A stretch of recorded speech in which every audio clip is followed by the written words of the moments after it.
Hi, I want to talk about how we get the Doppler effect for sound waves. Now, the equation I work out could apply to light waves as long as we keep our speeds close to everyday speeds and nowhere close to the speed of light, but strictly speaking, doing that would not be proper because of the argument that we're about to make for how we arrive at a shifted frequency.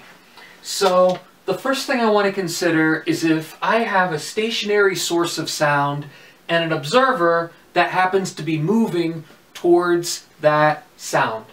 Well, that source is putting out waves with a constant wavelength. However, I would hear a higher frequency because I run into those waves faster by moving towards the waves than they would if I were to just wait for those waves to get there. So the frequency that I would observe would be the relative speed of the waves reaching my ear divided by that fixed wavelength of those waves.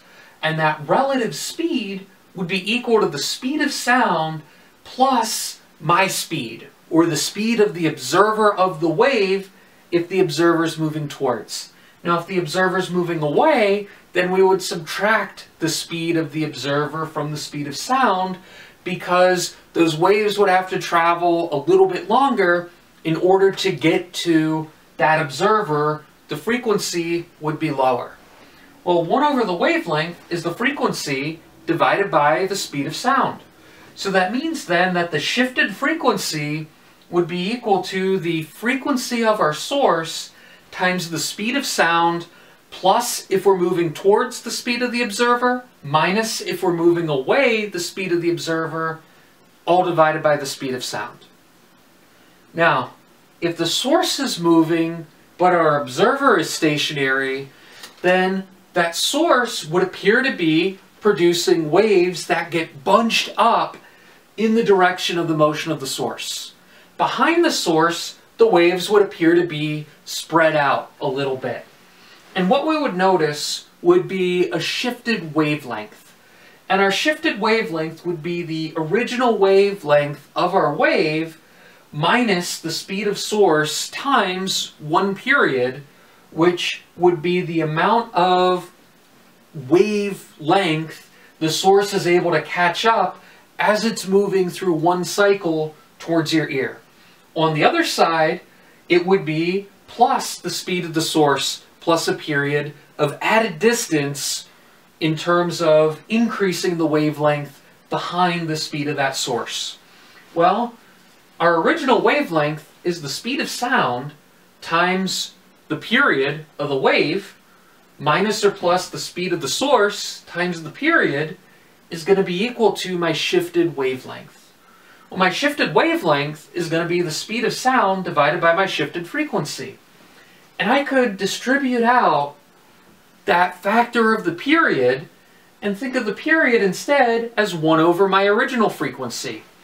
So if I want to make this an equation where I'm looking at frequencies and I put my shifted frequency on the left, then my shifted frequency would be equal to the frequency of my source times the speed of sound divided by the speed of sound minus the speed of source if the source is moving towards the observer, or divided by the speed of sound plus the speed of the source if the source is moving away from the observer. Now, both things could be happening at once. We could have a moving source and we could have a moving observer. So for the combined Doppler shift, we could think about treating first A, then B. So we could take this shifted frequency, plug that in for our frequency, and what ends up happening is the speed of sound hanging out by itself in the numerator and denominator would cancel out.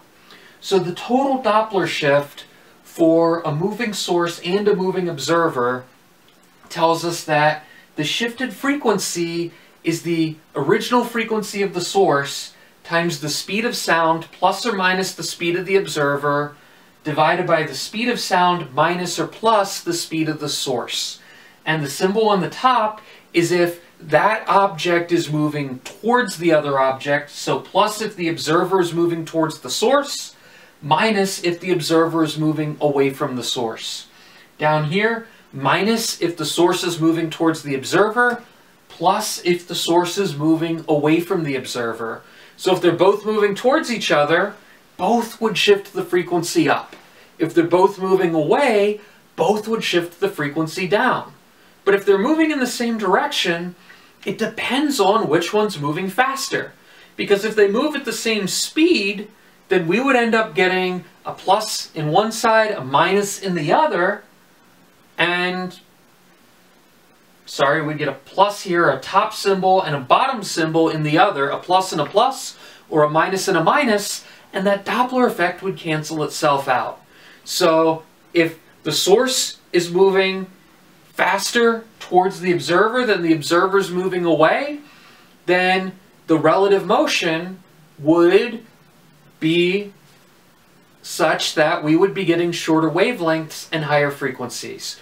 But if the gap overall between the observer and the source is increasing, then the relative frequency that's heard would be shifted downward. Thanks for watching.